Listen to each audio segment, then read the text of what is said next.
ಆತ್ಮೀಯ ಸ್ಪರ್ಧಾರ್ಥಿಗಳೇ, ಹೊನ್ನಸಿರಿ ಕನ್ನಡ ಕೋಚಿಂಗ್ ಕ್ಲಾಸ್ಗೆ ಸ್ವಾಗತ. ನಿಮ್ಮ ಸಾಧನೆಯ ಉನ್ನತಿಗೆ ನಮ್ಮ ಕನ್ನಡದ ಸಿರಿ. ಯುಜಿಸಿ ನೆಟ್, ಕೆಸೆಟ್ ಮತ್ತು ಎಲ್ಲ ಕನ್ನಡ ಸ್ಪರ್ಧಾತ್ಮಕ ಪರೀಕ್ಷೆಯಲ್ಲಿ ಉತ್ತೀರ್ಣರಾಗಲು ಶ್ರಮಿಸುತ್ತಿರುವ ವಿದ್ಯಾರ್ಥಿಗಳಿಗಾಗಿ ಹೊನ್ನಸಿರಿ ಕನ್ನಡ ಕೋಚಿಂಗ್ ಕ್ಲಾಸ್ ಪಠ್ಯಕ್ರಮ ಆಧಾರಿತ ವಿಶೇಷ ತರಗತಿಗಳನ್ನು ಹಮ್ಮಿಕೊಂಡಿದೆ.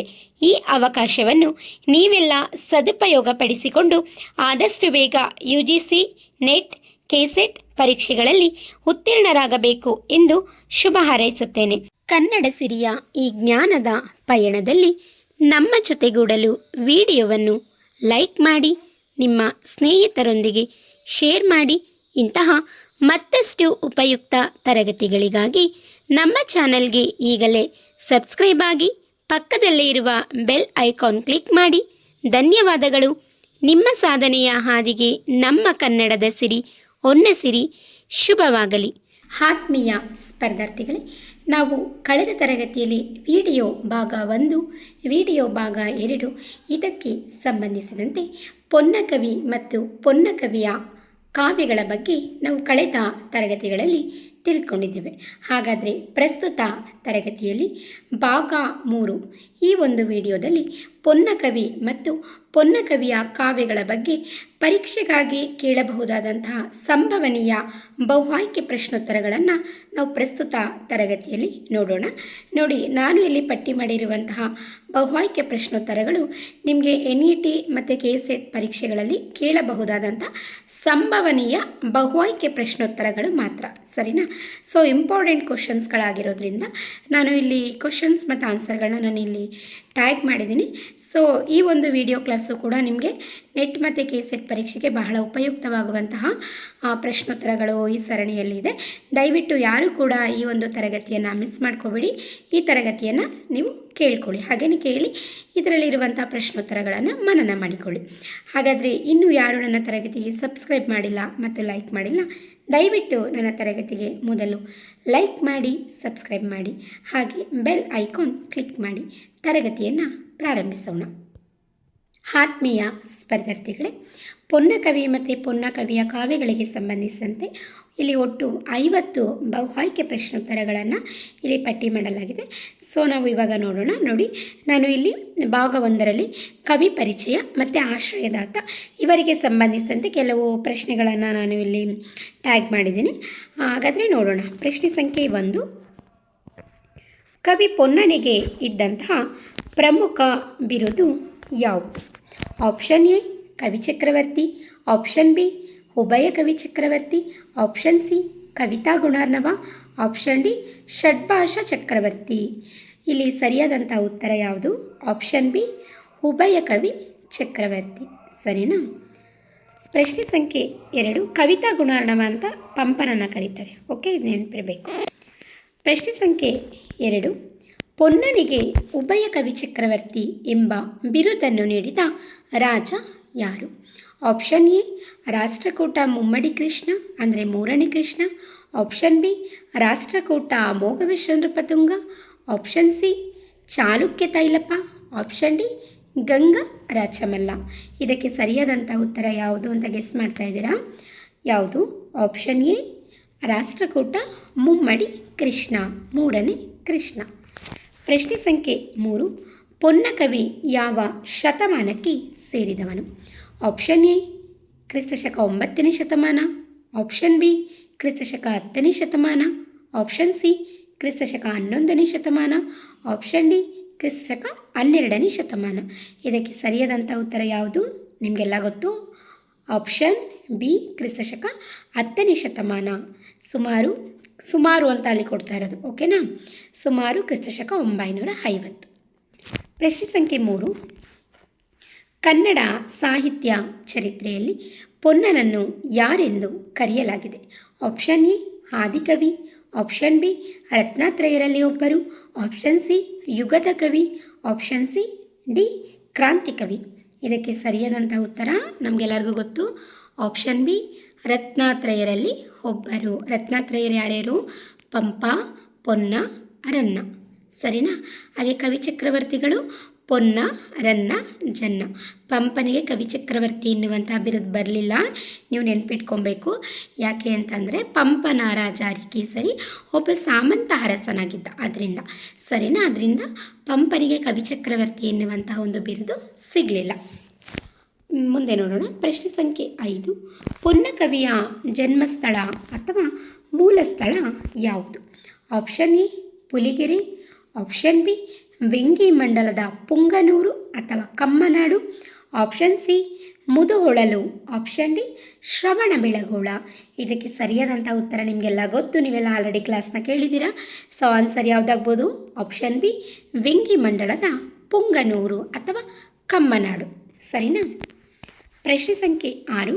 ಪೊನ್ನ ಕವಿ ಯಾವ ಧರ್ಮಕ್ಕೆ ಸೇರಿದವನಾಗಿದ್ದನು? ಆಪ್ಷನ್ ಎ ವೈದಿಕ ಧರ್ಮ, ಆಪ್ಷನ್ ಬಿ ಜೈನ ಧರ್ಮ, ಆಪ್ಷನ್ ಸಿ ಬೌದ್ಧ ಧರ್ಮ, ಆಪ್ಷನ್ ಡಿ ವೀರಶೈವ ಧರ್ಮ. ಇದಕ್ಕೆ ಉತ್ತರ ಆಪ್ಷನ್ ಬಿ ಜೈನ ಧರ್ಮ. ನೋಡಿ, ನಾನು 64 ಚಂಪು ಸಾಹಿತ್ಯದ ಕೃತಿಗಳಲ್ಲಿ ಕವಿಗಳ ಧರ್ಮ ಮತ್ತು ಅವ್ರ ಕಾವ್ಯಗಳು, ಅವರು ಯಾವ ಪ್ರಕಾರದಲ್ಲಿ ಕಾವ್ಯವನ್ನು ರಚಿಸಿದ್ದಾರೆ ಅನ್ನೋದನ್ನು ನಾನು 64 ಚಂಪು ಸಾಹಿತ್ಯದ ಕೃತಿಗಳಲ್ಲಿ ಸಂಬಂಧಿಸಿದಂತಹ ವಿಡಿಯೋ ಮಾಡಿದ್ದೀನಿ. ಅದರಲ್ಲಿ ಕವಿಗಳ ಹೆಸರು, ಕವಿಗಳ ಧರ್ಮ ಮತ್ತು ಕವಿಗಳ ಕಾವ್ಯ ಮತ್ತು ಅವರು ರಚನೆ ಮಾಡಿರುವಂಥ ಕಾವ್ಯ ಶೈಲಿ, ಇಷ್ಟು ಪಟ್ಟಿಗಳು ಕೂಡ ನಿಮಗೆ ಒಂದೇ ವಿಡಿಯೋದಲ್ಲಿ ಸಿಗುತ್ತೆ. ಅದನ್ನು ಯಾರೂ ಕೂಡ ಮಿಸ್ ಮಾಡ್ಕೋಬೇಡಿ. ಅದನ್ನು ನಾನು ಶಾರ್ಟ್ಸ್ ವಿಡಿಯೋಗೂ ಕೂಡ ಅಪ್ಲೋಡ್ ಮಾಡಿದ್ದೀನಿ. ಅಲ್ಲಿ ಬಹಳ ಇಂಪಾರ್ಟೆಂಟ್ ಆಗಿರುವಂಥ ಕ್ವಶನ್ಸ್ಗಳು ಇದ್ದೇ ಇದೆ, ನೀವು ಮಿಸ್ ಮಾಡ್ಕೊಬೇಡಿ. ಆ ತರಗತಿಯನ್ನು ಒಮ್ಮೆ ನೋಡಿ, ಓಕೆನಾ. ಇದಕ್ಕೆ ಸರಿಯಾದಂಥ ಉತ್ತರ ಆಪ್ಷನ್ ಬಿ ಜೈನ ಧರ್ಮ. ಪ್ರಶ್ನೆ ಸಂಖ್ಯೆ 7. ಪೊನ್ನ ಕವಿಯ ದೀಕ್ಷಾ ಗುರುಗಳು ಯಾರು? Option A Jinasenacharya, option B Kondakundacharya, option C Devachandra, option D ಸಿದ್ಧಾಂತವೇದ. ಇದಕ್ಕೆ ಸರಿಯಾದಂಥ ಉತ್ತರ ಆಪ್ಷನ್ ಎ ಜಿನಸೇನಾಚಾರ್ಯ. ಪ್ರಶ್ನೆ ಸಂಖ್ಯೆ 8.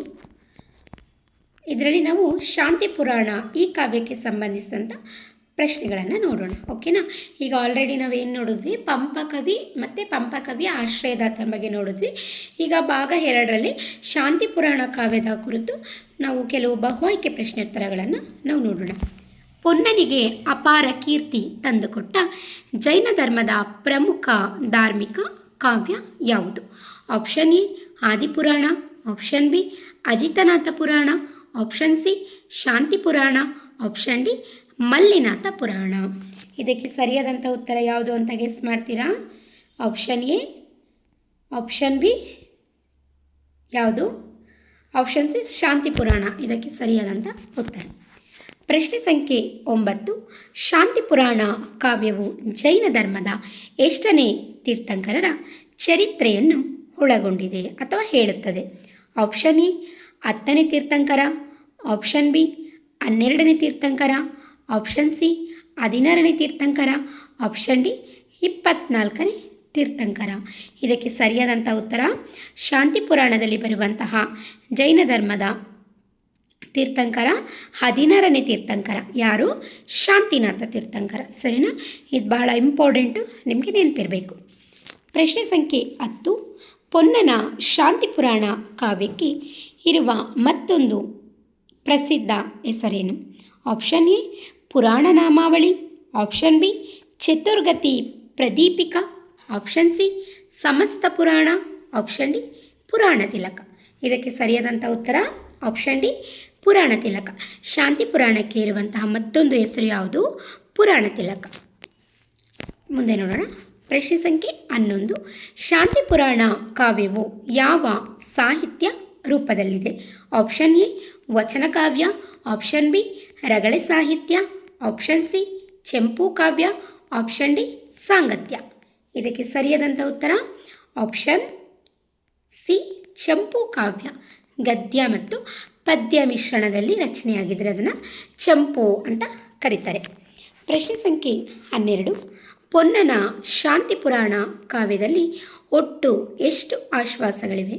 ಆಪ್ಷನ್ ಎ 10, ಆಪ್ಷನ್ ಬಿ 12 ಆಶ್ವಾಸ, ಆಪ್ಷನ್ ಬಿ 14 ಆಶ್ವಾಸಗಳು, ಆಪ್ಷನ್ ಡಿ 16 ಆಶ್ವಾಸಗಳು ಅಥವಾ ಅಧ್ಯಾಯಗಳು ಅಂತ ನಾವು ಕರಿಬೋದು, ಓಕೆನಾ. ಇದಕ್ಕೆ ಸರಿಯಾದಂಥ ಉತ್ತರ ಆಪ್ಷನ್ ಬಿ 12 ಆಶ್ವಾಸಗಳು ನೆನಪಿರಬೇಕು. ಮತ್ತು ಆದಿಪುರಾಣದಲ್ಲಿ ಬರುವಂಥ ಆಶ್ವಾಸಗಳ ಸಂಖ್ಯೆ ಎಷ್ಟು, ವಿಕ್ರಮಾರ್ಜುನ ವಿಜಯದಲ್ಲಿ ಬರುವಂಥ ಆಶ್ವಾಸಗಳ ಸಂಖ್ಯೆ ಎಷ್ಟು, ಹಾಗೆಯೇ ಪೊನ್ನನ ಶಾಂತಿ ಪುರಾಣದಲ್ಲಿ ಬರುವಂಥ ಆಶ್ವಾಸಗಳ ಸಂಖ್ಯೆ ಎಷ್ಟು ಅಂತ ಎಲ್ಲೂ ಕೂಡ ನಿಮಗೆ ನೆನಪಿರಬೇಕು. ಓಕೆನಾ. ನಿಮಗೆ ಒಂದು ಪ್ರಶ್ನೆ, ಆದಿಪುರಾಣದಲ್ಲಿ ಬರುವಂಥ ಆಶ್ವಾಸಗಳ ಸಂಖ್ಯೆ ಎಷ್ಟು, ಇದಕ್ಕೆ ಆ ಉತ್ತರವನ್ನು ಕಾಮೆಂಟ್ ಬಾಕ್ಸ್ನಲ್ಲಿ ನೀವು ಬರೆಯಿರಿ. ಪ್ರಶ್ನೆ ಸಂಖ್ಯೆ 13. ಶಾಂತಿ ಪುರಾಣ ಕಾವ್ಯವನ್ನು ಬರೆಯಲು ಪೊನ್ನನಿಗೆ ಆಶ್ರಯ ನೀಡಿದ ಚಾಲುಕ್ಯ ಚಮೂಪತಿಗಳು ಯಾರು? ಆಪ್ಷನ್ ಎ ಮಲ್ಲಪ್ಪ ಮತ್ತು Ponnamayya, option B Chavundaraya, option C Attimabbe, option D Jinadeva. So ಇದಕ್ಕೆಲ್ಲ ಸರಿಯಾದಂಥ ಉತ್ತರ ಯಾವುದಿರಬೇಕು ಈ ಪ್ರಶ್ನೆಗೆ? ಆಪ್ಷನ್ ಎ ಮಲ್ಲಪ್ಪ ಮತ್ತು ಪೊನ್ನಮ್ಮಯ್ಯ. ವಿಡಿಯೋ ಕ್ಲಾಸ್ ನೋಡಿದರೆ ನಿಮಗೆ ಇದು ಅರ್ಥ ಆಗುತ್ತೆ. ಪ್ರಶ್ನೆ ಸಂಖ್ಯೆ 14. ಇದರಲ್ಲಿ ನಾವು ಭಾಗ 3ರಲ್ಲಿ ಭುವನೈಕ್ಯ ರಾಮಾಭ್ಯುದಯ ಮತ್ತು ಜಿನಾಕ್ಷರ ಮಾಲೆಗೆ ಸಂಬಂಧಿಸಿದಂತೆ ನಾವು ಇಲ್ಲಿ ಬಹು ಆಯ್ಕೆ ಪ್ರಶ್ನೋತ್ತರಗಳನ್ನು ನಾವು ನೋಡೋಣ. ಪ್ರಶ್ನೆ ಸಂಖ್ಯೆ 14. ಪೊನ್ನನು ಬರೆದ ಲೌಕಿಕ ಕಾವ್ಯ ಯಾವುದು? Option A Shanti Purana, option B Bhuvanaikya Ramabhyudaya, option C Gadayuddha, option D Ramachandra Charita Purana. ಇದಕ್ಕೆ ಸರಿಯಾದಂಥ ಉತ್ತರ ಯಾವುದು ನಿಮಗೆಲ್ಲ ಗೊತ್ತು. Option B Bhuvanaikya Ramabhyudaya. ಓಕೆನಾ, ಅಥವಾ ರಾಮಕಥೆ ಅಂತಲೂ ಕೂಡ ಕರೀಬೋದು. ಪ್ರಶ್ನೆ ಸಂಖ್ಯೆ 15. ಭುವನೈಕ್ಯ ರಾಮಾಭ್ಯುದಯ ಕಾವ್ಯದಲ್ಲಿ ಒಟ್ಟು ಎಷ್ಟು ಆಶ್ವಾಸಗಳಿವೆ ಎಂದು ವಿದ್ವಾಂಸರು ಗುರುತಿಸಿದ್ದಾರೆ? ನೋಡಿ, ಆಶ್ವಾಸಗಳನ್ನ ತುಂಬ ಬಾರಿ ಪರೀಕ್ಷೆಯಲ್ಲಿ ಕೇಳಿದ್ದಾರೆ, ನೆಟ್ ಸ್ಲೆಟ್ ಪರೀಕ್ಷೆಯಲ್ಲಿ. ಸೊ ಭಾಳ ಇಂಪಾರ್ಟೆಂಟ್ ಕ್ವಶನ್ಸ್ಗಳು ಇವೆಲ್ಲ, ನೀವು ಇದನ್ನು ಮನನ ಮಾಡ್ಕೊಬೇಕು. ಓಕೆನಾ. ಪ್ರಶ್ನೆ ಸಂಖ್ಯೆ 15 ಗೊತ್ತಾಯ್ತಲ್ಲ. ಆಪ್ಷನ್ ಎ 10 ಆಶ್ವಾಸ, ಆಪ್ಷನ್ ಬಿ 12 ಆಶ್ವಾಸಗಳು, ಆಪ್ಷನ್ ಸಿ 14 ಆಶ್ವಾಸಗಳು, ಆಪ್ಷನ್ ಡಿ 16 ಆಶ್ವಾಸಗಳು. ಸೊ ಇದಕ್ಕೆ ಸರಿಯಾದಂಥ ಉತ್ತರ ನಮಗೆಲ್ಲ ಗೊತ್ತು. ಆಪ್ಷನ್ ಸಿ 14 ಆಶ್ವಾಸಗಳು. ಓಕೆನಾ. ಪ್ರಶ್ನೆ ಸಂಖ್ಯೆ 16. ದುರದೃಷ್ಟವಶಾತ್ ಪೊನ್ನನ ಯಾವ ಕಾವ್ಯವು ಪ್ರಸ್ತುತ ನಮಗೆ ಪೂರ್ಣವಾಗಿ ಲಭ್ಯವಿಲ್ಲ ಅಥವಾ ದೊರೆತಿಲ್ಲ? Option A Shanti Purana, option B Jinaksharamale, option C Bhuvanaikya Ramabhyudaya, option D ಇವುಗಳಲ್ಲಿ ಯಾವುದೂ ಅಲ್ಲ. ಇದಕ್ಕೆ ಸರಿಯಾದಂಥ ಉತ್ತರ ಆಪ್ಷನ್ ಎ ಭುವನೈಕ್ಯ ರಾಮಾಭ್ಯುದಯ. ಪ್ರಶ್ನೆ ಸಂಖ್ಯೆ 17. ಪೊನ್ನನು ಜಿನೇಂದ್ರನ ಸ್ತುತಿಗಾಗಿ ಬರೆದ ಸಣ್ಣ ಸ್ತೋತ್ರ ಕೃತಿ ಯಾವುದು? ಅಲ್ಲಿ ಹೆಸರೇ ಹೇಳ್ತಾ ಇದೆ ನೋಡಿ. Option A Jinaksharamale, option B Shanti Purana, option C Kavikanthabharana, option C D Gunagankiya. ಇದಕ್ಕೆ ಸರಿಯಾದಂಥ ಉತ್ತರ ಆಪ್ಷನ್ ಎ ಜಿನಾಕ್ಷರಮಾಲೆ. ನೋಡಿ, ಜಿನಾಕ್ಷರ ಜಿನೇಂದ್ರನ ಸ್ತುತಿ, ಆಯಿತಾ, ಜಿನೇಂದ್ರನ ಸ್ತುತಿಗೋಸ್ಕರ ಬರೆದಿರುವಂಥ ಸ್ತೋತ್ರದ ಕೃತಿ ಅಂತ ಹೇಳ್ಬೋದು. ಇದಕ್ಕೆ ಸರಿಯಾದಂಥ ಉತ್ತರ ಆಪ್ಷನ್ ಎ ಜಿನಾಕ್ಷರಮಾಲೆ. ಪ್ರಶ್ನೆ ಸಂಖ್ಯೆ 18. ಪೊನ್ನನ ಜಿನಾಕ್ಷರಮಾಲೆ ಕೃತಿಯು ಒಟ್ಟು ಎಷ್ಟು ಕಂದ ಪದ್ಯಗಳನ್ನು ಒಳಗೊಂಡಿದೆ? ನೋಡಿ, ಈ ಪ್ರಶ್ನೆಯಲ್ಲಿ ನಾವು 2 ಪ್ರಶ್ನೆಗಳನ್ನು ತೆಗಿಬೋದು. ಪೊನ್ನನ ಜಿನಾಕ್ಷರಮಾಲೆ ಯಾವ ಒಂದು ಸಾಹಿತ್ಯ ಪ್ರಕಾರಕ್ಕೆ ಸೇರಿದೆ ಅಂತ ನೋಡ್ಬೋದು. ಯಾವುದು? ಕಂದ. ಕಂದ ಅಂದರೆ 4 ಸಾಲಿನ ಪದ್ಯ ಅಂತ, ಆಯಿತಾ.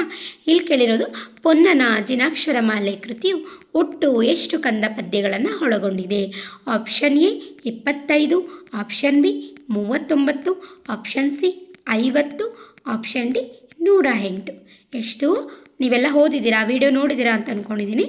ಸೊ ಆಪ್ಷನ್ ಬಿ 39 ಪದ್ಯಗಳು ಇದಕ್ಕೆ ಸರಿಯಾದಂತಹ ಉತ್ತರ.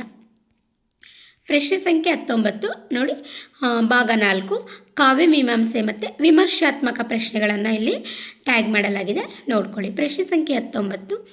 ತನಗೆ ಜಿನ ಧರ್ಮದ ಮೇಲಿದ್ದ ಶ್ರದ್ಧೆಯಿಂದ ಪೊನ್ನನು ತನ್ನನ್ನು ತಾನು ಕಾವ್ಯದಲ್ಲಿ ಏನೆಂದು ಕರೆದುಕೊಂಡಿದ್ದಾನೆ? ಆಪ್ಷನ್ ಎ ಕವಿರಾಜಹಂಸ, ಆಪ್ಷನ್ ಬಿ ಕರುಳ್ಗಳ ಸವಣ, option C Jinadasa, option D ಕಾವ್ಯ ಪ್ರೇಮಿ. ಇದಕ್ಕೆ ಸರಿಯಾದಂತಹ ಉತ್ತರ ಕರುಳ್ಗಳ ಸವಣ. ಕರುಳ್ಗಳ ಸವಣ ಅಂತಂದರೆ ಏನಂತಂದರೆ ಗುಂಗರು ಕೂದಲನ್ನು ಉಳ್ಳವನು ಅಂತ ಅರ್ಥ. ಓಕೆನಾ. ಪ್ರಶ್ನೆ ಸಂಖ್ಯೆ 20. ಪೊನ್ನನ ಕಾವ್ಯ ಶೈಲಿಯನ್ನು ವಿದ್ವಾಂಸರು ಮುಖ್ಯವಾಗಿ ಯಾವ ಶೈಲಿ ಎಂದು ಗುರುತಿಸುತ್ತಾರೆ? ಆಪ್ಷನ್ ಎ ವೈದರ್ಭಿ ಶೈಲಿ, ಆಪ್ಷನ್ ಬಿ ಗೌಡಿ ಶೈಲಿ, ಆಪ್ಷನ್ ಸಿ ಮಾರ್ಗ ಶೈಲಿ, ಆಪ್ಷನ್ ಡಿ ದೇಶಿ ಶೈಲಿ. ಇದಕ್ಕೆ ಸರಿಯಾದಂಥ ಉತ್ತರ ಆಪ್ಷನ್ ಯಾವುದು? ಸಿ ಮಾರ್ಗ ಶೈಲಿ. ಓಕೆನಾ. ಈ ವೈದರ್ಭಿ ಶೈಲಿ, ಗೌಡಿ, ಮಾರ್ಗ, ದೇಶಿ ಇದಕ್ಕೆಲ್ಲ ಸಂಬಂಧಿಸಿದಂತೆ ನಾವು ಭಾರತೀಯ ಕಾವ್ಯಮೀಮಾಂಸೆಯಲ್ಲಿ ಬಹಳ ಸವಿಸ್ತಾರವಾಗಿ ನಾವು ಇದ್ರ ಬಗ್ಗೆ ತಿಳ್ಕೊಳ್ಳೋಣ. ಸರಿನಾ. ಪ್ರಶ್ನೆ ಸಂಖ್ಯೆ 21. ಪೊನ್ನನು ತನ್ನ ಶಾಂತಿ ಪುರಾಣ ಕಾವ್ಯಕ್ಕೆ ಯಾವ ಸಂಸ್ಕೃತ ಕವಿಯ ಕೃತಿಯನ್ನು ಆಧಾರವಾಗಿಟ್ಟುಕೊಂಡಿದ್ದಾನೆ? Option A Kalidasa, option B Asaga ಕವಿ, option C Magha, option D Bharavi. ಇದಕ್ಕೆ ಸರಿಯಾದಂಥ ಉತ್ತರ ನಿಮಗೆಲ್ಲ ಗೊತ್ತು. ನೀವೆಲ್ಲ ವಿಡಿಯೋ ಕ್ಲಾಸ್ನ ಕೇಳಿ ಆಲ್ರೆಡಿ ಮನನ ಮಾಡ್ಕೊಂಡಿದ್ದೀರಾ ಅಂತ ಅಂದ್ಕೊಂಡಿದ್ದೀನಿ. ಸೊ ಯಾವುದು? ಆಪ್ಷನ್ ಬಿ ಅಸಗ ಕವಿ, ಅಸಗನ ಸಂಸ್ಕೃತ ಶಾಂತಿ ಪುರಾಣದ ಆಧಾರ. ಓಕೆನಾ. ಮುಂದುವರೆದು ಪ್ರಶ್ನೆ ಸಂಖ್ಯೆ 22. ಶಾಂತಿ ಪುರಾಣದ ಕಥಾವಸ್ತುವು ಮುಖ್ಯವಾಗಿ ಈ ಕೆಳಗಿನ ಯಾವ ಜಿನ ಪ್ರಮಾಣದ ಭಾಗವನ್ನು ಆಧರಿಸಿದೆ? ಆಪ್ಷನ್ ಎ ಗುಣಭದ್ರಾಚಾರ್ಯರ ಉತ್ತರ ಪುರಾಣ, ಆಪ್ಷನ್ ಬಿ ಜಿನಸೇನನ Adipurana, option C Harivamsha Purana, option D Mahapurana. ಇದಕ್ಕೆ ಸರಿಯಾದಂಥ ಉತ್ತರ ಆಪ್ಷನ್ ಎ ಗುಣಭದ್ರಾಚಾರ್ಯರ ಉತ್ತರ ಪುರಾಣ. ಪ್ರಶ್ನೆ ಸಂಖ್ಯೆ 23. ಶಾಂತಿ ಪುರಾಣದ ಕಥಾನಾಯಕನಾದ ಶಾಂತಿನಾಥನ ತಂದೆ ತಾಯಿಯ ಹೆಸರೇನು? ಆಪ್ಷನ್ ಎ ಸಿದ್ಧಾರ್ಥ ಮತ್ತು ತ್ರಿಶಾಲ, ಆಪ್ಷನ್ ಬಿ ನಾಭಿರಾಜ ಮತ್ತು ಮರುದೇವಿ, ಆಪ್ಷನ್ ಸಿ ವಿಷ್ಣುಸೇನ ಮತ್ತು ಐರಾದೇವಿ, ಆಪ್ಷನ್ ಡಿ ವಸುದೇವ ಮತ್ತು ದೇವಕಿ. ಯಾರು? ಉತ್ತರ ಆಪ್ಷನ್ ಸಿ ವಿಶ್ವಸೇನ ಮತ್ತು ಐರಾದೇವಿ. ಸರಿನಾ. ಶಾಂತಿ ಪುರಾಣದ ಕಥಾನಾಯಕ ಶಾಂತಿನಾಥನ ತಂದೆ ತಾಯಿ ಯಾರು? ವಿಶ್ವಸೇನ ಮತ್ತು ಐರಾದೇವಿ. ಪ್ರಶ್ನೆ ಸಂಖ್ಯೆ 24. ಪೊನ್ನನ ಕಾವ್ಯಗಳಲ್ಲಿ ಕಂಡುಬರುವ ಪ್ರಮುಖ ಅಂಗಿ ರಸ ಅಥವಾ ಪ್ರಧಾನ ರಸ ಅಂತ ಯಾವುದು? ಆಪ್ಷನ್ ಎ ಶೃಂಗಾರ ರಸ, ಆಪ್ಷನ್ ಬಿ ವೀರರಸ, ಆಪ್ಷನ್ ಸಿ ಶಾಂತರಸ, ಆಪ್ಷನ್ ಡಿ ಕರುಣಾರಸ. ಇದಕ್ಕೆ ಸರಿಯಾದಂಥ ಉತ್ತರ ಆಪ್ಷನ್ ಸಿ ಶಾಂತರಸ. ಸರಿನಾ. ಪ್ರಶ್ನೆ ಸಂಖ್ಯೆ 25. ಕನ್ನಡದಲ್ಲಿ ಶಾಂತಿ ಪುರಾಣವನ್ನು ಬರೆದ ಮೊಟ್ಟ ಮೊದಲ ಕವಿ ಎಂಬ ಹೆಗ್ಗಳಿಕೆಗೆ ಯಾರಿಗೆ ಸಲ್ಲುತ್ತದೆ? Option A Pampa, option B Ranna, option C Ponna, option D Janna. ಇದಕ್ಕೆ ಸರಿಯಾದಂಥ ಉತ್ತರ ಆಪ್ಷನ್ ಯಾವುದು? ಸಿ ಪೊನ್ನ. ಪ್ರಶ್ನೆ ಸಂಖ್ಯೆ 26. ನೆಟ್ ಸ್ಲೆಟ್ ಮಟ್ಟದ ಆಳವಾದಂಥ ಪ್ರಶ್ನೋತ್ತರಗಳು. ನೋಡಿ, ಇಲ್ಲಿ ಟ್ಯಾಗ್ ಮಾಡಿರೋದು ಮಾತ್ರ ನೆಟ್ ಸ್ಲೆಟ್ಗೆ ಅಂತ ಅಂದ್ಕೊಬೇಡಿ.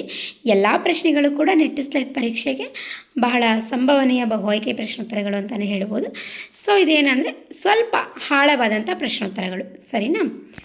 ಪ್ರಶ್ನೆ ಸಂಖ್ಯೆ 26. ಪೊನ್ನನಿಗೆ ಆಶ್ರಯ ನೀಡಿದ ಮುಮ್ಮಡಿ ಕೃಷ್ಣನ ರಾಜ್ಯದ ರಾಜಧಾನಿ ಯಾವುದಾಗಿತ್ತು? Option A Banavasi, option B Manyakheta ಅಥವಾ Malkhed, option C Talakadu, option D Dwarasamudra. ಇದಕ್ಕೆ ಸರಿಯಾದಂಥ ಉತ್ತರ ಮಾನ್ಯಕೇಟ ಅಥವಾ ಮಳಕೇಡ, ಆಪ್ಷನ್ ಬಿ ಇದಕ್ಕೆ ಸರಿಯಾದಂತಹ ಉತ್ತರ. ಪ್ರಶ್ನೆ ಸಂಖ್ಯೆ 27. ಪೊನ್ನ ಕವಿಯು ಯಾವ ಪ್ರಸಿದ್ಧ ರಾಜವಂಶದ ಆಸ್ಥಾನ ಕವಿಯಾಗಿದ್ದನು? ಆಪ್ಷನ್ ಎ ಕದಂಬ ವಂಶ, ಆಪ್ಷನ್ ಬಿ ಗಂಗಾ ವಂಶ, ಆಪ್ಷನ್ ಸಿ ರಾಷ್ಟ್ರಕೂಟ ವಂಶ, ಆಪ್ಷನ್ ಡಿ ಹೊಯ್ಸಳ ವಂಶ. ಇದಕ್ಕೆ ಸರಿಯಾದಂಥ ಉತ್ತರ ಆಪ್ಷನ್ ಸಿ ರಾಷ್ಟ್ರಕೂಟ ವಂಶ. ಆಪ್ಷನ್ ಸಿ ರಾಷ್ಟ್ರಕೂಟ ವಂಶ ಇದಕ್ಕೆ ಸರಿಯಾದಂಥ ಉತ್ತರ. ಪ್ರಶ್ನೆ ಸಂಖ್ಯೆ 28. ಪೊನ್ನನ ಕೃತಿಗಳನ್ನು ಅವುಗಳ ರಚನೆಯ ಕಾಲದ ಸರಿಯಾದಂತಹ ಅನುಕ್ರಮಣಿಕೆಯಲ್ಲಿ ಜೋಡಿಸಿ. ಆಪ್ಷನ್ ಎ ಜಿನಾಕ್ಷರಮಾಲೆ, ಶಾಂತಿ ಪುರಾಣ, ಭುವನೈಕ್ಯ ರಾಮಾಭ್ಯುದಯ, ಆಪ್ಷನ್ ಬಿ ಭುವನೈಕ್ಯ ರಾಮಾಭ್ಯುದಯ, ಶಾಂತಿ ಪುರಾಣ, ಜಿನಾಕ್ಷರಮಾಲೆ, ಆಪ್ಷನ್ ಸಿ ಶಾಂತಿ ಪುರಾಣ, ಭುವನೈಕ್ಯ ರಾಮಾಭ್ಯುದಯ, ಜಿನಾಕ್ಷರಮಾಲೆ, ಆಪ್ಷನ್ ಡಿ ಜಿನಾಕ್ಷರಮಾಲೆ, ಭುವನೈಕ್ಯ ರಾಮಾಭ್ಯುದಯ, ಶಾಂತಿ ಪುರಾಣ. ಇದಕ್ಕೆ ಸರಿಯಾದಂಥ ಉತ್ತರ ಆಪ್ಷನ್ ಬಿ ಭುವನೈಕ್ಯ ರಾಮಾಭ್ಯುದಯ, ಶಾಂತಿ ಪುರಾಣ, ಜಿನಾಕ್ಷರಮಾಲೆ. ಸರಿನಾ. ಪ್ರಶ್ನೆ ಸಂಖ್ಯೆ 29. ಪೊನ್ನ ಕವಿಯು ಕೆಳಗಿನ ಯಾರ ಸಮಕಾಲೀನನಾಗಿದ್ದನು? ಆಪ್ಷನ್ ಎ ಆದಿಕವಿ ಪಂಪ, ಆಪ್ಷನ್ ಬಿ ಕವಿರನ್ನ, option C Shadakshara Deva, option D Harihara. ಇಲ್ಲಿ ಸರಿಯಾದಂಥ ಉತ್ತರ ಆಪ್ಷನ್ ಎ ಆದಿಕವಿ ಪಂಪ. ಪ್ರಶ್ನೆ ಸಂಖ್ಯೆ 30. ಪೊನ್ನನು ತನ್ನ ಅಸಾಧಾರಣ ಪಾಂಡಿತ್ಯದ ಹೆಮ್ಮೆಯಿಂದ ತನ್ನನ್ನು ತಾನು ಕಾವ್ಯದಲ್ಲಿ ಏನೆಂದು ಕರೆದುಕೊಂಡಿದ್ದಾನೆ? ಆಪ್ಷನ್ ಎ ಸರಸ್ವತಿಯ ಮಣಿಹಾರ, ಆಪ್ಷನ್ ಬಿ ಕಾವ್ಯಾಲೋಕದ ಸೂರ್ಯ, ಆಪ್ಷನ್ ಸಿ ಸಾಹಿತ್ಯ ರತ್ನ, ಆಪ್ಷನ್ ಡಿ ಕವಿರಾಜಾಂಸ. ಇದಕ್ಕೆ ಸರಿಯಾದಂಥ ಉತ್ತರ ಆಪ್ಷನ್ ಎ ಸರಸ್ವತಿಯ ಮಣಿಹಾರ. ಯಾರು? ಪೊನ್ನ. ಪ್ರಶ್ನೆ ಸಂಖ್ಯೆ 31. ಪೊನ್ನನ ಶಾಂತಿ ಪುರಾಣದ ಕಾವ್ಯಮೀಮಾಂಸೆಯನ್ನು ವಿಶ್ಲೇಷಿಸುವಾಗ ಈ ಕೃತಿಯು ಮುಖ್ಯವಾಗಿ ಯಾವ ಜೈನ ಸಾಹಿತ್ಯದ ಪರಂಪರೆಯನ್ನು ಎತ್ತಿ ಹಿಡಿಯುತ್ತದೆ?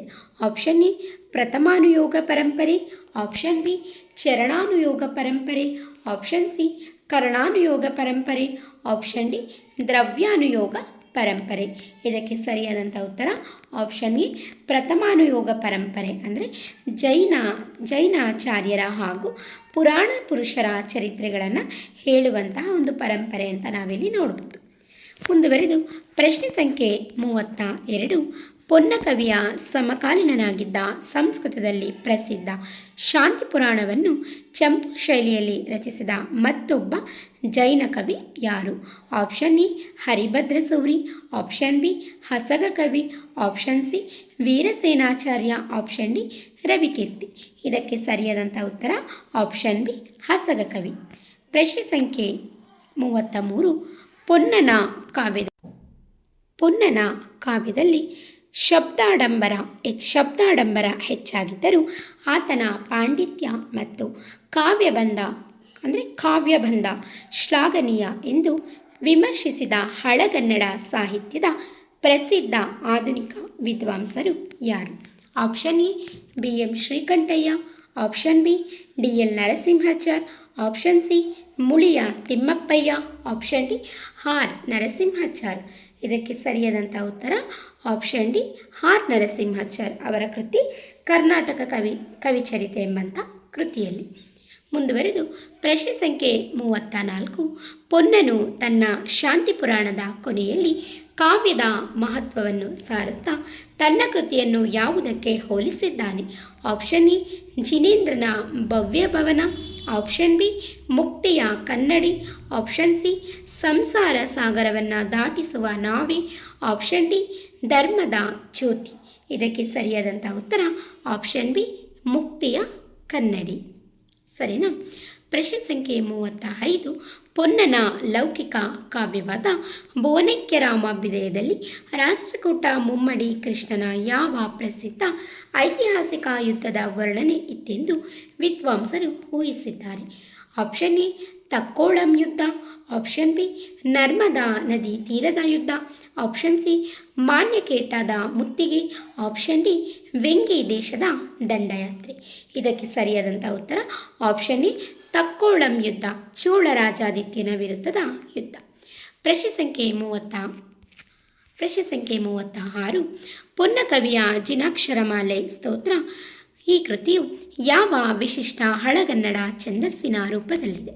ಆಪ್ಷನ್ ಎ ಚೌಪದಿ, ಆಪ್ಷನ್ ಬಿ ಕಂದಪದ್ಯ, ಆಪ್ಷನ್ ಸಿ ಸ್ರಗ್ಧರ ವೃತ್ತ, ಆಪ್ಷನ್ ಡಿ ಮಹಾಸ್ರಗ್ಧರ ವೃತ್ತ. ಇದಕ್ಕೆ ಸರಿಯಾದಂಥ ಉತ್ತರ ಆಪ್ಷನ್ ಬಿ ಕಂದಪದ್ಯ. ನಾವಾಗಲೇ ನೋಡಿದ್ವಿ ಅಲ್ವಾ, ಜಿನಾಕ್ಷರಮಾಲೆ ಕಂದಪದ್ಯದಲ್ಲಿ ರಚನೆಯಾಗಿದೆ, 39 ಪದ್ಯಗಳನ್ನು ಒಳಗೊಂಡಿದೆ ಅಂತ ನೋಡಿದ್ವಿ ಅಲ್ವಾ. ಸೊ ಪರೀಕ್ಷಾ ದೃಷ್ಟಿಯಿಂದ ಇದು ಮುಖ್ಯವಾಗಿದೆ ಅಂತ ಹೇಳ್ಬೋದು. ನಂತರ ಪ್ರಶ್ನೆ ಸಂಖ್ಯೆ 37. ಪಂಪನಲ್ಲಿ ದೇಶಿ ಮತ್ತು ಮಾರ್ಗ ಶೈಲಿಗಳ ಸಮನ್ವಯವಿದ್ದರೆ ಪೊನ್ನನಲ್ಲಿ ಮಾರ್ಗ ಶೈಲಿಯ ಅತಿಯಾದ ಪ್ರಭಾವ ಕಂಡುಬರುತ್ತದೆ. ಈ ವಿಮರ್ಶಾತ್ಮಕ ಹೇಳಿಕೆಯನ್ನು ನೀಡಿದವರು ಯಾರು? Option A Tinam Srikantaiah, option B Kuvempu, option C Hama Nayak, option D G S Shivarudrappa. ಇದಕ್ಕೆ ಸರಿಯಾದಂಥ ಉತ್ತರ ಆಪ್ಷನ್ ಎ ತೀನಂ ಶ್ರೀಕಂಠಯ್ಯ. ಪ್ರಶ್ನೆ ಸಂಖ್ಯೆ 38. ಪೊನ್ನನ ಶಾಂತಿ ಪುರಾಣದಲ್ಲಿ ಶಾಂತಿನಾಥ ತೀರ್ಥಂಕರರ ವೈರಾಗ್ಯಕ್ಕೆ ಕಾರಣವಾಗುವ ಪ್ರಮುಖ ಪ್ರಸಂಗ ಅಥವಾ ಪ್ರೇರಣೆ ಯಾವುದು? ಆಪ್ಷನ್ ಎ ಜಿನದೇವನ ದರ್ಶನ, ಆಪ್ಷನ್ ಬಿ ಮೇಘರಾಜನ ಅದೃಶ್ಯವಾಗುವಿಕೆ ಅಥವಾ ಮೇಘದರ್ಶನ, ಆಪ್ಷನ್ ಸಿ ತಾಯಿಯ ಮರಣ. ಆಪ್ಷನ್ ಬಿ ನೃತ್ಯಗಾತಿಯ ಅಕಾಲಿಕ ಮರಣ.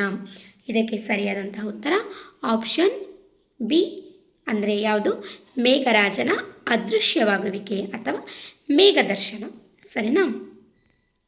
ಪ್ರಶ್ನೆ ಸಂಖ್ಯೆ 39. ಪೊನ್ನನು ತನ್ನ ಕಾವ್ಯದಲ್ಲಿ ಯಾರನ್ನು ಸಕಲ ಕಲಾವಲ್ಲಭ ಮತ್ತು ತನ್ನ ಕಾವ್ಯದ ಪೋಷಕ ಎಂದು ಗೌರವದಿಂದ ಸ್ಮರಿಸಿದ್ದಾನೆ? Option A Mummadi Krishna, option B Chaturbhuja Mallappa, option C Ponnamayya, option D Jinasenacharya. ನೋಡಿ, ಈ ಪ್ರಶ್ನೆನ ನಮಗೆ ನೋಡಿದಾಗ ನಮಗೆ ಉತ್ತರ ಮುಮ್ಮಡಿ ಕೃಷ್ಣ ಅಂತಲೇ ಅನಿಸುತ್ತೆ. ಏಕೆ ಅಂತಂದರೆ ಮುಮ್ಮಡಿ ಕೃಷ್ಣನ ಒಂದು ಆಸ್ಥಾನದಲ್ಲೇ ಪೊನ್ನ ಕವಿ ಇದ್ದಿತ್ತು. ಆದರೆ ಇದಕ್ಕೆ ಉತ್ತರ ಮುಮ್ಮಡಿ ಕೃಷ್ಣ ಆಗೋದಿಲ್ಲ. ಆಪ್ಷನ್ ಬಿ ಚತುರ್ಭುಜ ಮಲ್ಲಪ್ಪ ಆಗ್ತಾನೆ. ಇದಕ್ಕೆ ಯಾಕೆ ಮುಮ್ಮಡಿ ಕೃಷ್ಣ ಆಗೋದಿಲ್ಲ, ಚತುರ್ಭುಜ ಮಲ್ಲಪ್ಪ ಆಗ್ತಾರೆ ಅಂತ ನಾನು ಕಾಮೆಂಟ್ ಬಾಕ್ಸ್ನಲ್ಲಿ ಹಾಕ್ತೀನಿ, ನೀವು ಅದನ್ನು ಓದ್ಕೊಳ್ಳಿ. ಸರಿನಾ? ಇನ್ನು ಪ್ರಶ್ನೆ ಸಂಖ್ಯೆ 39 ಆಯಿತು. 40. ಪೊನ್ನನ ಶಾಂತಿ ಪುರಾಣವು ಕನ್ನಡದ ರತ್ನತ್ರಯರ ಕೃತಿಗಳಲ್ಲಿ ಎಷ್ಟನೆಯ ಪುರಾಣ ಕಾವ್ಯವಾಗಿ ಹೊರಹೊಮ್ಮಿದೆ? ಆಪ್ಷನ್ ಎ ಮೊದಲನೆಯದು, ಆಪ್ಷನ್ ಬಿ ಎರಡನೆಯದು, ಆಪ್ಷನ್ ಸಿ ಮೂರನೆಯದು, ಆಪ್ಷನ್ ಡಿ ನಾಲ್ಕನೆಯದು. ಇದಕ್ಕೆ ಸರಿಯಾದಂಥ ಉತ್ತರ ಆಪ್ಷನ್ ಬಿ ಎರಡನೆಯದು. ಪಂಪನ ಆದಿಪುರಾಣ ಮೊದಲನೆಯದು, ರನ್ನನ ಅಜಿತ ಪುರಾಣ ಮೂರನೆಯದು. ಪ್ರಶ್ನೆ ಸಂಖ್ಯೆ 41. ಜೈನ ಪುರಾಣಗಳ ಪ್ರಕಾರ ಶಾಂತಿನಾಥ ತೀರ್ಥಂಕರರು ಕೇವಲ ತೀರ್ಥಂಕರರಷ್ಟೇ ಅಲ್ಲದೆ ಜೈನ ಧರ್ಮದ ಎಷ್ಟನೆಯ ಚಕ್ರವರ್ತಿಯೂ ಆಗಿದ್ದರು? ಆಪ್ಷನ್ ಎ 4ನೇ ಚಕ್ರವರ್ತಿ, ಆಪ್ಷನ್ ಬಿ 5ನೇ ಚಕ್ರವರ್ತಿ, ಆಪ್ಷನ್ ಸಿ 6ನೇ ಚಕ್ರವರ್ತಿ, ಆಪ್ಷನ್ ಡಿ 12ನೇ ಚಕ್ರವರ್ತಿ. ಇದಕ್ಕೆ ಸರಿಯಾದಂತಹ ಉತ್ತರ ಆಪ್ಷನ್ ಬಿ 5ನೇ ಚಕ್ರವರ್ತಿ. ಪ್ರಶ್ನೆ ಸಂಖ್ಯೆ 42. ಪೊನ್ನನ ಜಿನಾಕ್ಷರಮಾಲೆಯ ವಿನ್ಯಾಸದಲ್ಲಿ ಕನ್ನಡದ ಕ ದಿಂದ ಳ ವರೆಗಿನ ಅಕ್ಷರಗಳನ್ನು ಬಳಸಲಾಗಿದೆ. ಈ ಸಾಹಿತ್ಯ ತಂತ್ರವನ್ನು ಹಳಗನ್ನಡದಲ್ಲಿ ಏನೆಂದು ಕರೆಯುತ್ತಾರೆ? ಆಪ್ಷನ್ ಎ ಚಿತ್ರಕವಿತ್ವ ಮತ್ತು ಅಕ್ಷರ ಚಮತ್ಕಾರ, ಚಿತ್ರಕವಿತ್ವ ಅಥವಾ ಅಕ್ಷರ ಚಮತ್ಕಾರ, ಆಪ್ಷನ್ ಬಿ ಮುಕ್ತ ಪದಗ್ರಸ್ತ, ಆಪ್ಷನ್ ಸಿ ಯಮಕ ಕಾವ್ಯ, ಆಪ್ಷನ್ ಡಿ ಅನುಪ್ರಾಸಧಾರೆ. ಇದಕ್ಕೆ ಸರಿಯಾದಂಥ ಉತ್ತರ ಆಪ್ಷನ್ ಎ ಚಿತ್ರಕವಿತ್ವ ಅಥವಾ ಅಕ್ಷರ ಚಮತ್ಕಾರ. ಇದನ್ನ ನಾವು ಅಲಂಕಾರಕ್ಕೆ ಸಂಬಂಧಿಸಿದಂತೆ ನಾವು ಬಹಳ ಸವಿಸ್ತರವಾಗಿ ನಾವು ನೋಡೋಣ. ಪ್ರಶ್ನೆ ಸಂಖ್ಯೆ 43. ರಾಷ್ಟ್ರಕೂಟರ ಇತಿಹಾಸದಲ್ಲಿ 3ನೇ ಕೃಷ್ಣನ ಮರಣದ ನಂತರ ಪೊನ್ನನಿಗೆ ಆಶ್ರಯ ನೀಡಿದ್ದ ರಾಜಕೀಯ ಪರಿಸ್ಥಿತಿ ಏನಾಯಿತು ಎಂದು ಇತಿಹಾಸಕಾರರು ಹೇಳುತ್ತಾರೆ? ಆಪ್ಷನ್ ಎ ಸಾಮ್ರಾಜ್ಯವು ಇನ್ನೂ ಬಲಿಷ್ಠವಾಯಿತು, ಆಪ್ಷನ್ ಬಿ ಸಾಮ್ರಾಜ್ಯವು ರಾಜಕೀಯ ಅಸ್ಥಿರತೆಗೆ ಸಿಲುಕಿ ಅವನತಿ ಹೊಂದಿತು, ಆಪ್ಷನ್ ಸಿ ಕಲ್ಯಾಣಿ ಚಾಲುಕ್ಯರ ಸಂಪೂರ್ಣ ಆಧಿಪತ್ಯ ಸ್ಥಾಪನೆಯಾಯಿತು, ಆಪ್ಷನ್ ಡಿ ಗಂಗರ ಆಳ್ವಿಕೆ ಆರಂಭವಾಯಿತು. ಇದಕ್ಕೆ ಸರಿಯಾದಂಥ ಉತ್ತರ ನಮಗೆಲ್ಲ ಗೊತ್ತು, ಆಪ್ಷನ್ ಬಿ ಸಾಮ್ರಾಜ್ಯವು ರಾಜಕೀಯ ಅಸ್ಥಿರತೆಗೆ ಸಿಲುಕಿ ಅವನತಿ ಹೊಂದಿತು. ಪ್ರಶ್ನೆ ಸಂಖ್ಯೆ 44.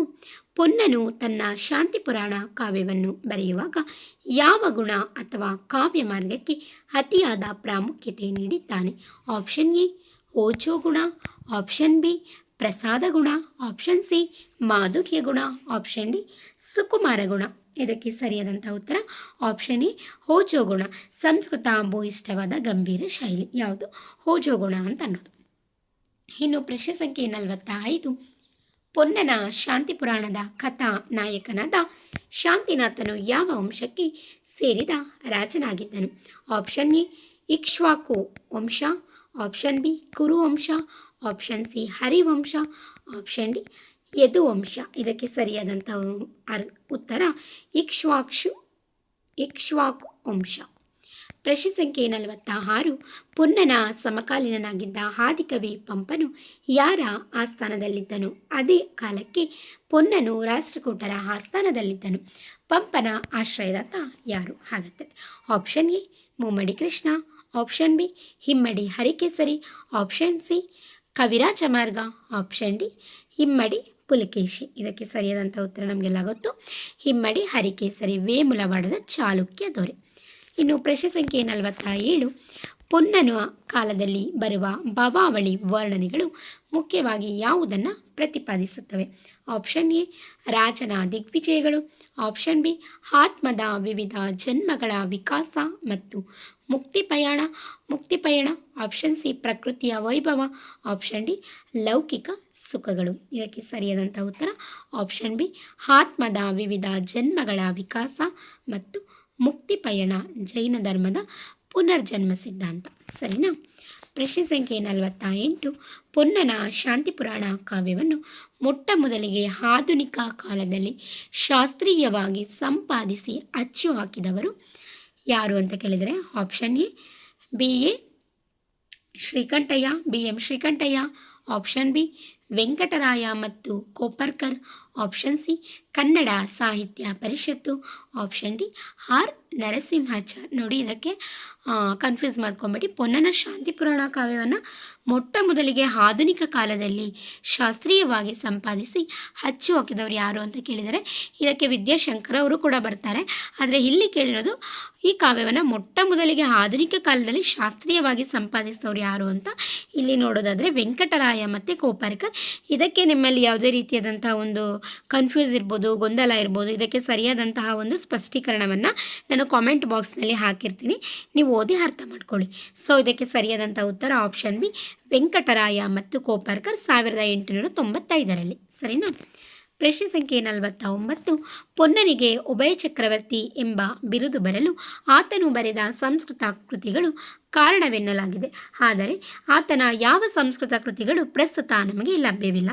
ಆಪ್ಷನ್ ಎ ಎಲ್ಲ ಸಂಸ್ಕೃತ ಕೃತಿಗಳು ಲಭ್ಯವಿವೆ, ಆಪ್ಷನ್ ಬಿ ಕೇವಲ ಒಂದು ಸ್ತೋತ್ರ ಲಭ್ಯವಿದೆ, ಆಪ್ಷನ್ ಸಿ ಯಾವುದೇ ಸಂಸ್ಕೃತ ಕೃತಿಗಳು ಪ್ರಸ್ತುತ ಲಭ್ಯವಿಲ್ಲ, ಆಪ್ಷನ್ ಡಿ ವ್ಯಾಕರಣ ಗ್ರಂಥ ಮಾತ್ರ ಲಭ್ಯವಿದೆ. ಸೊ ಇದಕ್ಕೆ ಸರಿಯಾದಂಥ ಉತ್ತರ ಆಪ್ಷನ್ ಸಿ ಯಾವುದೇ ಸಂಸ್ಕೃತ ಕೃತಿಗಳು ಪ್ರಸ್ತುತ ಲಭ್ಯವಿಲ್ಲ. ಸರಿನಾ? ಇನ್ನು ಕಡೆಯ ಪ್ರಶ್ನೆ 50ನೇ ಪ್ರಶ್ನೆ. ಪೊನ್ನನ ಶಾಂತಿ ಪುರಾಣವು ಕೇವಲ ಒಂದು ಧಾರ್ಮಿಕ ಗ್ರಂಥವಲ್ಲ, ಅದು ಹಳಗನ್ನಡದ ಚೆಂಪು ಸಾಹಿತ್ಯದ ಅತ್ಯುನ್ನತ ಮೈಲಿಗಲ್ಲು ಎಂದು ಕೊಂಡಾಡಿದ ಪ್ರಮುಖ ಆಧುನಿಕ ವಿಮರ್ಶಕರು ಯಾರು? Option A D L Narasimhachar, option B L Basavaraj, option C Chidananda Murthy, option D Shamba Joshi. So ಇದಕ್ಕೆ ಸರಿಯಾದಂಥ ಉತ್ತರ option A D L Narasimhachar. ಹಾಗಾದರೆ ನಾವು ಪ್ರಸ್ತುತ ತರಗತಿಯಲ್ಲಿ ಪೊನ್ನಕವಿ ಮತ್ತು ಪೊನ್ನಕವಿಯ ಕಾವ್ಯಗಳಿಗೆ ಸಂಬಂಧಿಸಿದಂಥ ವಿಡಿಯೋ ಭಾಗ 3ರಲ್ಲಿ ನೆಟ್ ಕೆಸೆಟ್ ಪರೀಕ್ಷೆಗಳಿಗಾಗಿ ಸಂಭವನೀಯ 50 ಬಹು ಆಯ್ಕೆ ಪ್ರಶ್ನೋತ್ತರಗಳನ್ನು ನಾವು ಪ್ರಸ್ತುತ ತರಗತಿಯಲ್ಲಿ ಚರ್ಚಿಸಿದ್ದೇವೆ. ಮುಂದಿನ ತರಗತಿಯಲ್ಲಿ ಮತ್ತೊಂದು ವಿಷಯದ ಬಗ್ಗೆ ತಿಳಿದುಕೊಳ್ಳೋಣ. ಧನ್ಯವಾದಗಳು. ಶುಭ ದಿನ. ದಯವಿಟ್ಟು ನನ್ನ ತರಗತಿಗೆ ಲೈಕ್ ಮಾಡಿ, ಸಬ್ಸ್ಕ್ರೈಬ್ ಮಾಡಿ, ಬೆಲ್ ಐಕಾನ್ ಕ್ಲಿಕ್ ಮಾಡಿ. ನಾನು ಇನ್ನೂ ಹೆಚ್ಚು ತರಗತಿಗಳನ್ನು ಮಾಡಲು ನನಗೆ ಪ್ರೋತ್ಸಾಹವನ್ನು ನೀಡಿ.